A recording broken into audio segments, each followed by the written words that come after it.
Did I hear you right when you just said that your detached retina, that your eye issues that you kept secret? You said when the cat was out of the bag. Yeah. I mean, I don't So want to go you too deep fought. into detail. You know what I mean? But yeah. I lost vision in the right eye So a so long you time ago. you could only see with and you didn't tell anybody. It's crazy. Only my only my wife and a very, very couple of close people. Not But yeah, coaches, I was training able to. partners. Fortunately, the legal requirements to fight, you're still classed as clinically blind. So 2200 vision is still classed as clinically blind. So it was a difficult one. It was very stressful because the problem is every fight that you have, you do your training camp, you fly to wherever it is. I used to fight a lot internationally. So let's say I fly to Australia, you do an entire training camp, you fly all your team out there. Obviously, the training camp is very expensive. You fly all your team, you get the flights, hotels, meals, and you got to pay them a wage for coming.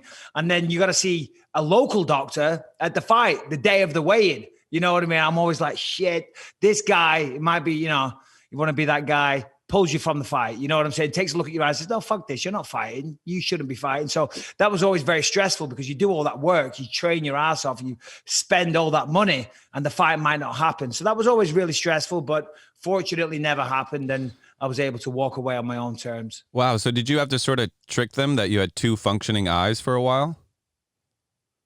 I cannot go into detail, All right, my friend. sorry. Now, I mean, I think that what blows me away is that when I saw you on TMZ and they had you on TMZ where you actually took out your eye, and I do not want to ask you to do that. I'm not asking you to do it. We did this show for UFC at one point called the Watch Party, and Yep. Adam, did you see the episode that we were on?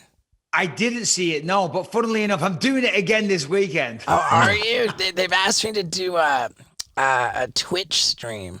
Twitch, And- is that for video games? Yeah, and I love the UFC. There's nothing I won't do for them, but I'm just concerned about it because with the watch party, you've got like an actual production crew in your house, and they're going to edit it, they're going to put it together, it's going to look great. But with the Twitch, it's just a constant stream, like.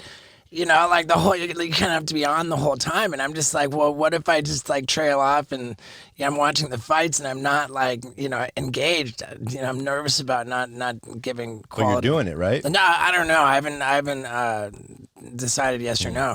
But when we did the watch party thing, and I haven't seen the episode either, you did take out your eye from me.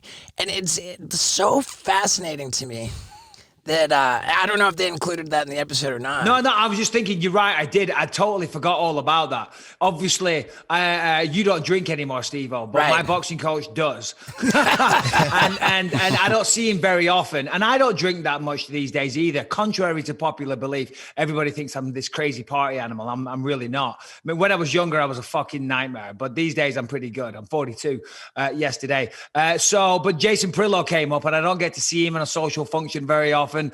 And the UFC, they brought drinks and brunch and food. And, it's a watch Right. party. It's a Saturday morning. I've got no work. So I had a few drinks. So I was like, hold on, did I? I'm like, oh, yeah, I did. Yeah. But you... Go It's on, so sorry. it's so fascinating to me that you've got an artificial eye. It's completely fucking fake, but you control it. Like, Yeah. when did this technology become a thing? I mean, Tell me about it, because if I don't have it in, my eye looks terrible. It looks a mess. And, I'm working on an acting career. I'm very lucky. I'm landing a few roles here and there. But obviously, nobody wants a fucking actor with a fucked up eye looking like a cyclops or a fucking something from a horror movie, throwing off unless their the lines. character is written like that. You know what I'm Right. saying? So I'd go in for all these auditions. And I was always so fucking self-conscious. You know what I mean? That's all I was trying to do, hide my eye, stand a certain way or whatever. So I'd go see these opticians, and they had these specialized lenses that had like a fake eyeball, but it was off-centered. So you put it in and it kind of looks real. But then after a while, what it would do was drift to the center, and it would look even worse. So when I'd work at Fox Sports all the time, I had like a little makeup compact. And anytime we cut to B-roll or commercial break, I'd have to always pull it out and recenter it all the time. That was my life. And I was going up to this optician's. It was like a 2-hour drive away from me. I had to go there every 6 weeks. It was a fucking pain in the ass.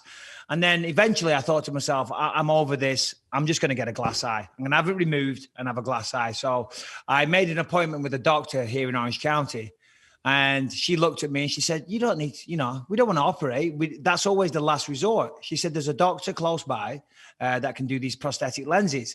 Turns out this place that makes them 5 minutes from my house, right? And they hand paint it and match it perfectly. They do a fantastic job. And the best $3,000 I ever spent in my life. And then, that's what she said that day. $3,000. And, it's just not the way that you picture it either. Like when you take it out, it's like dude, is he doing it? Oh my did, God, yeah. Oh wow. Absolutely unbelievable. I didn't want to ask you to do that, Mike. Nah, you're good. I mean, the only reason I did it once on my podcast. Hold on, excuse me. The Believe You Me podcast. Yeah, That's right. I did it on there because the guy I do it with, my co-host, he turned up and he's wearing sunglasses indoor while we're doing the show. So I'm bitching at him a little bit. I'm making fun of him. I'm like, who the fuck? Oh, look at this rock star. You know what I mean? And he starts talking shit to me. He said, hold on a minute. I've seen you showing up at press conferences with sunglasses on. And I said, yes, you're right. But the reason I always used to wear sunglasses was because of the eye, because I didn't want some jumped up fucking commission member saying, hey, come over here, let me take a look at your eye, or somebody from the UFC or whatever. You know what I'm saying? By putting sunglasses on, no one could see shit. So the guy was making fun out of me saying, oh, you used to wear sunglasses indoor. I'm like, okay, this is why I used to wear fucking sunglasses. So that's how that came out. And that's how the whole thing. And then of course, you got TMZ in places like that, picking it up. So yeah. The cat's out of the bag. It is what it is. Man, that's crazy. Like, hey, sir, let me return the favor. I pull out my teeth quite easily. That's good. You're a mess. Oh, dude, I'm a mess. Thank you so much for watching this clip. And guess what? I have the number 30 ranked hot sauce on all of Amazon. It's called Steve-O's Hot Sauce for Your Butthole. And if you go on Amazon and type in Steve-O's Hot Sauce for Your Butthole and order yourself a bottle, you'd be really helping me, because right now we're ranked number 30 on all of Amazon, and if you buy a bottle, we might go up the ladder, and that would mean a lot. So please get on Amazon and buy Steve-O's Hot Sauce for Your Butthole. Yeah. Yeah, dude.